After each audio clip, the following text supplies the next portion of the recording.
In this video, we're going to get a look at the 5v5 game mode that is being launched specifically in China for testing. And I am really hyped for 5v5. I talked about this on stream, how much fun it will be to get a bunch of streamers, put us all in a party, and have a freaking blast. And although you can do that today and you can fight everyone for themselves, I feel like team-based gameplay is always more interesting to me than solo gameplay. So this is the official video released by Supercell to China for the 5v5 version of the game. Now, it's going to go into testing, and we'll talk in a bit more about the details of that, courtesy of the RoyaleAPI. They do a very detailed breakdown. We'll get a look together.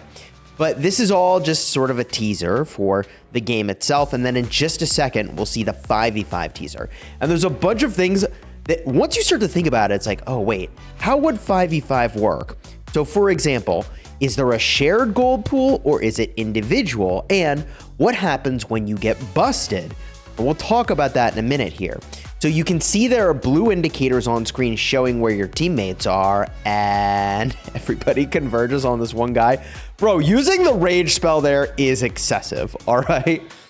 So that guy got busted, and I think they respawned, which is really a very interesting idea.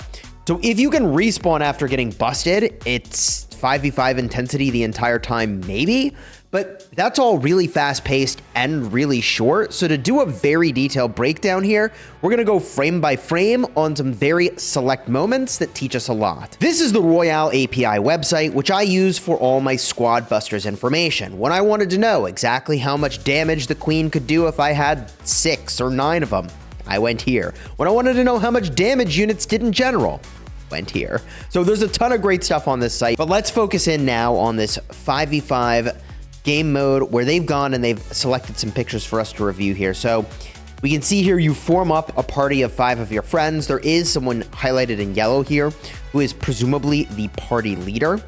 From there, you go in and you've got a draft just like you normally would, and you could select 5v5 or presumably to queue up solo.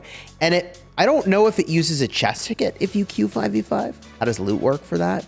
It does look like theoretically in that little diagram that the 12 chest tickets could be applied to either solo or 5v5 gameplay. Kind of hard to tell. And from here, boom. Now we're looking at the gameplay itself, and there's a bunch of really interesting things we do need to talk about. So first of all, in the upper left, it does show the number of players that are still remaining. And we also see the indicators for where their friends are. So where your teammates are is shown. There are, in this picture, no indicators for where the enemies are. Also, there's a little icon up over here, and I don't know what it means. Is this party gold, individual gold? Can you toggle between them?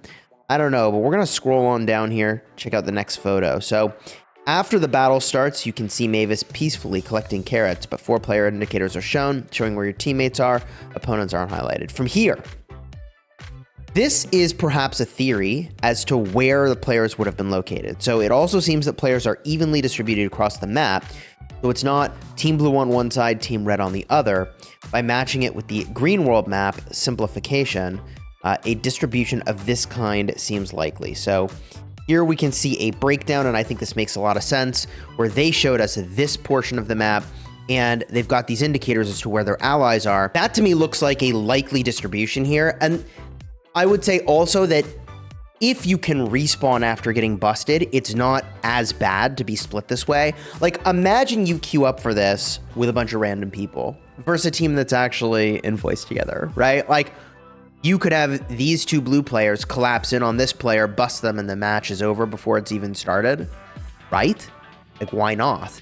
But if you can respawn, then it's okay. And I feel like respawning is actually critical due to that double teaming possibility.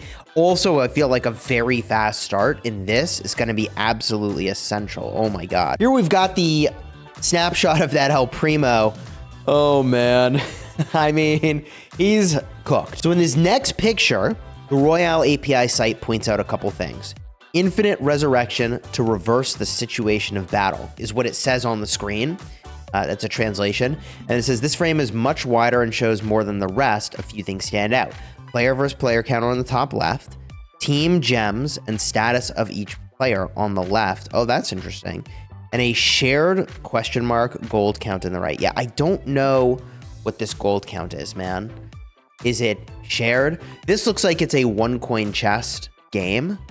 That's the only reason why I think that coin cost is 1. I did look around and there were other moments where the coin cost was not 1.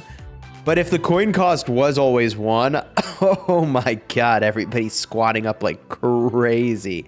I'm like, yeah, it would be hectic. Would it be good though? Would it?